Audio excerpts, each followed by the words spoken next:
Yo, what's up, dude? Is this Sam? Hey, what's up, Jamie? How you doing, man? What's up, man? I'm good. Thanks. You live now, but thanks for calling into the podcast. I appreciate it, bro. Thank you for having me. Oh, man. Hey, as a fan, I just want to be straight up, since we're on the subject of podcasts. I love yours. Hate to break it to you, podcast. And I wish for its return. I understand why it's not here, because you're a busy man. But at the same time, when you get a chance, just kind of sneak in a few more episodes. Dude, thank you, man. I appreciate it. That's so cool of you, man. That's awesome, bro. I gotta do more. I love the stories, but one thing, happy belated birthday. Thanks, man. You hit the big 5-0, the 5 mark, the 50 ball. Yeah, the 50 ball. Yes, I did. Alright, even though you don't look it, I just want to say happy birthday. But it was like double special because, well, no pun intended, on that same day your special Stoopid Smart came out on Tubi. I got a chance to watch it because, you know, we're in this quarantine and I'm starved for content. I love it, man. How did you feel having that out there? Thanks, dude. It was great. You know, you do these jokes, imagine, like, you know, like, you got this bunch of jokes and stuff you want to kind of tell and then get off your chest, and it was nice to be able to just put a whole set together and then, you know, have it formed out, and now it's done, and then now it's out there in the world for people, and it's good because now I'm like, you know, I can work on my next one, but it feels good when you complete something, you know. Yeah, and one thing I liked about it, it seemed like it, if I'm not mistaken, it was a California rec room. It was very small, it was intimate, but it was enough people where it felt like a group thing, you know? Yeah, no, it was like, you know, more comics and stuff is really, are really good in terms of, like, a lot of these specials are big, you know, and I wasn't going to do that because I was self-promote, you know, producing it, so we did it more intimately, but that room is intimate but feels alive, and so that's why I wanted to do it there. Everybody there can do a lot of jokes there. They don't get offended, so I really enjoyed it.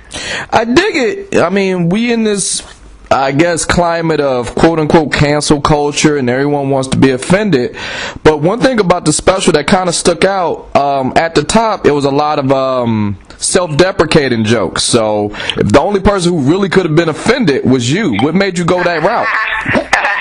I like that. It's so true, man. I do a lot of jokes about myself, you know, because that's what, you know, that's true. That's the only thing we can do in this culture. You don't think person you can make fun of is yourself. But I do some jokes about myself. That's a way to ingratiate myself to the audience before I get into other stuff. But yeah, but I don't know. I think it's going to change, you know, culture because there's way more things happening in the world that we got to fix before people should be offended at jokes. You know, just my opinion. That's true, but all right. The thing that stuck out to me the most, and I assume you did this on purpose. But I like this movie. You made a Trimmer 6 joke, and I was like, okay, all right. I dug it in a way where it was just like, all right, let's address the quote-unquote elephant in the room type of, without giving away the joke. It was like, hey, you guys may not see me, but I'm still working. I'm still putting food on the table. Yeah, no, because you like, you know, unless you're like in a Marvel movie, people are like, where you been? And it's like, the business has changed. They don't make nearly as many movies as they did, and there's a lot of content, and it goes everywhere. It barely goes to your TV. It goes to streaming and, you know, the internet. And so you have all this stuff. And so if you're not in one huge movie, people are like, where you been? And it's like, well, I'm still working. And it's like, so when I did the Tremors, I was promoting them, and a lot of people never knew that there was a Tremors 5, and I was in that too. So that's why the joke is, it's like, you know, I'm still here, you just may not see me. Now, what's interesting about what you just said, I think it will change, especially coming out of this pandemic where we've done a lot of our content has been YouTube, self-made, or I've seen people do comedy on like the Zoom rooms, and it's been very digital. Do you think, after the fact, that when people where everything goes quote unquote back to normal, how do you think that's going to affect comedy or stand up in particular? It's going to pivot, man. I mean, I'm not dying to get on a plane and go to a city, you know, and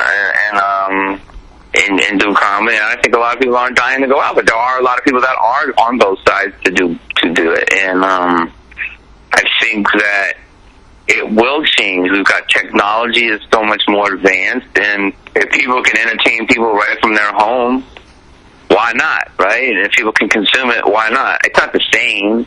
Live's never going to go away. If people want to band together, we're a communal species, you know. People like to be near each other and feeling the same thing. It makes us feel alive. But, you know, if a life or death, I would rather consume something if I'm not going to die. You know what I mean? So I think it's definitely going to change. I think there's going to be a lot more virtual shit than people realize.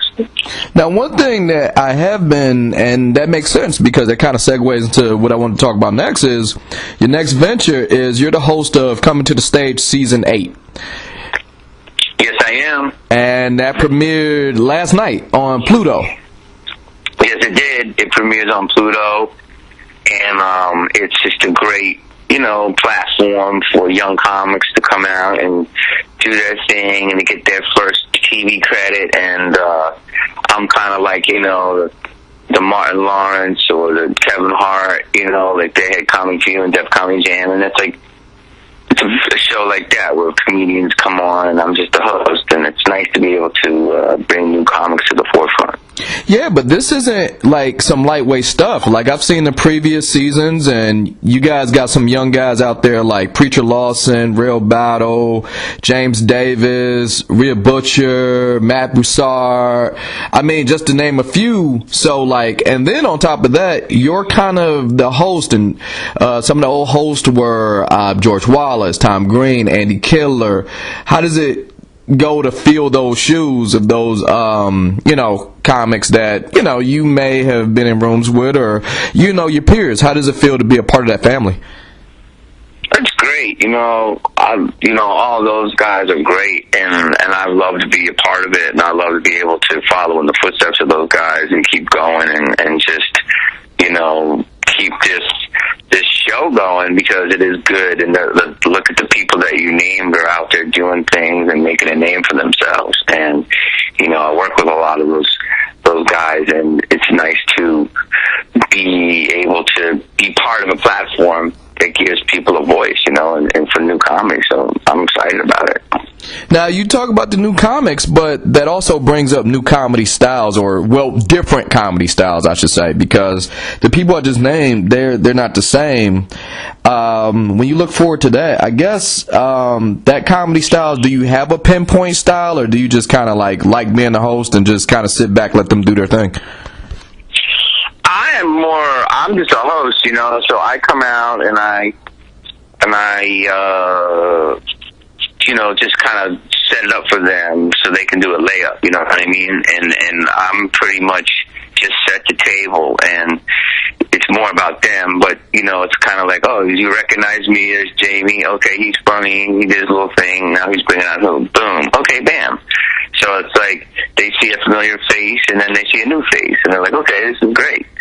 So it's really about them. I'm just there to, you know, be a little icing on the cake. That's cool. I mean, you giving them the layup, but I'm curious, what makes you laugh? Oh, you know, what really makes me laugh is, like, you know, there was a lot of funny shit in Tiger King. You see that? Oh, yeah. Carol Baskin. But also just like that dude in the jet ski. I think people taking themselves really seriously, not knowing how ridiculous they are, is probably the funniest thing around. Now, you've been around for some time, and you've become very influential. You have what is called, like, for lack of a better term, influenced others. You got kids out there. You got comedy kids, just like who's learning from you. How does it change from being the person who may have been that wide-eyed, hopeful in the club to now you're more on a mentor level? How does that feel, just to be the difference person, the difference maker, I guess? That's a good question. I don't think of myself like that, but I do have a whole young generation that has kind of grown up on me, and I do realize sometimes people do say that, and I think it's nice. I don't, I try to get out there amongst all of them, from the veterans to the newbies and everybody in between, because I gotta keep my nose on the street and see what's hot, what's new. But yeah, I mean, it is nice if there's a seat at the table for me, and people are like, this seat's always there because Jamie Kennedy earned it, then that's pretty cool, and I appreciate it. Now, one good thing, I kind of said this earlier, I just kind of want to expand upon that. Man, you got a hustler spirit. When you really sit down and think about it, you go down IMDb, my man, you've been in just about everything.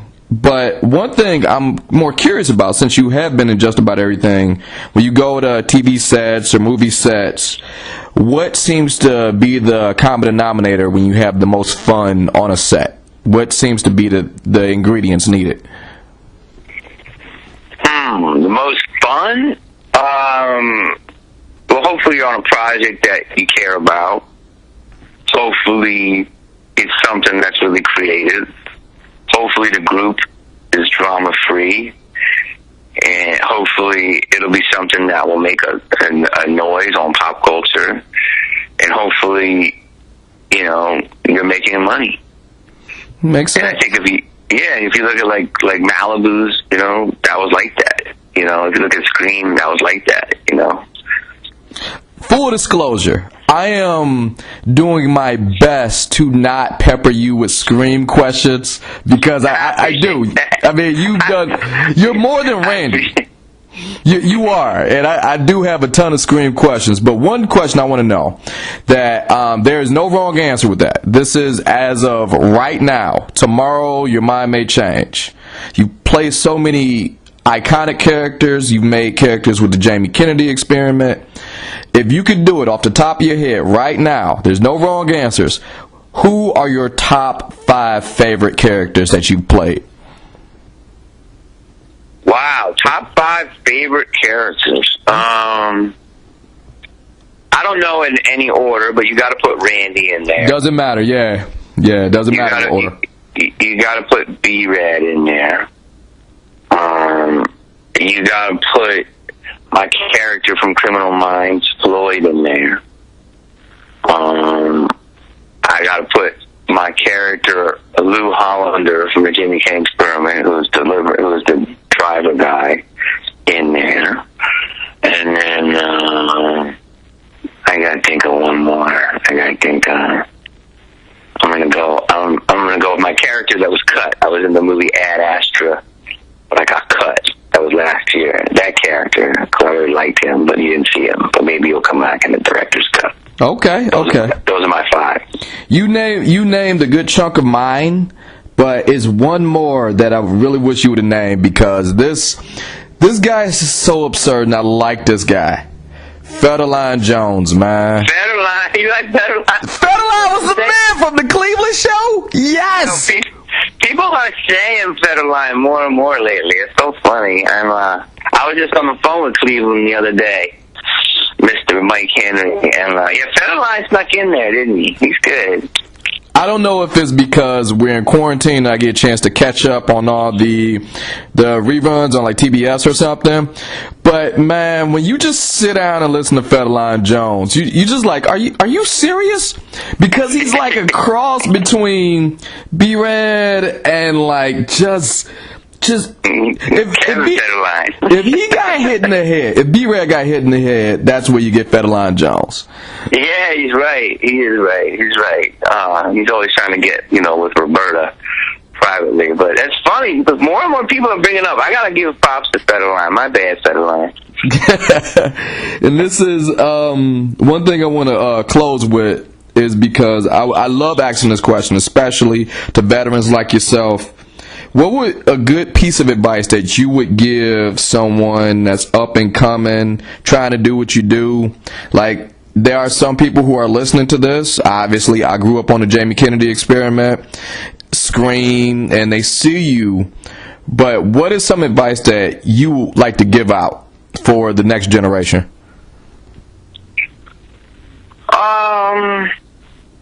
I think you gotta just, you really don't need my advice. It's like you can just do it now. It's just a different world. Like, if you're a person that feels creative, you want to do characters, get your iPhone, get your little tripod, start your YouTube, start your SoundCloud, start your Instagram, and just start creating, you know what I mean? And start building out your stuff. And that's a way to do it. I mean, that's the only thing I can tell people is that there's nothing to it but to do it, really. And if you're doing it and you love to do it, it can build from there. But just there's nothing to stop you now. That's perfect, man. I know I'm eating up a little bit of your time, but I want to thank you for coming on the show. Just giving us a little bit of your time. Please, I want to give the floor to you. All Jamie Kennedy, everything. If you want to plug a project, your Instagram, your socials, anything you want coming up, this is your moment. Please, go ahead. Well, like I said, man, I appreciate this time, too, man. If people want to come and watch my special, it's on Tubi, new streaming app. We're also coming to the stage. It's on Pluto. Also, you know, I got another movie coming out soon called Crabs in the Bucket. That's going to be on VOD soon. And you can hit me up on my Instagram as the Jamie Kennedy, and everything else at Twitter. Facebook is all Jamie Kennedy. Snapchat, JamieKennedy.com. And, hopefully I'll be coming to a city near you when, we figure out what's going on. But right now, everybody should just be safe, and thank you for, giving me this time to talk, man. No problem, Jamie. Thanks for calling in. Dude, thanks so much, bro. I really appreciate it. I appreciate you. Good luck in all of your endeavors, everything you're doing from here on out, man. Much respect and much love. Please keep going. Thank you, Sam, man. Be safe, all right, bro? All right, you too. Okay, see you, buddy. All right, bye.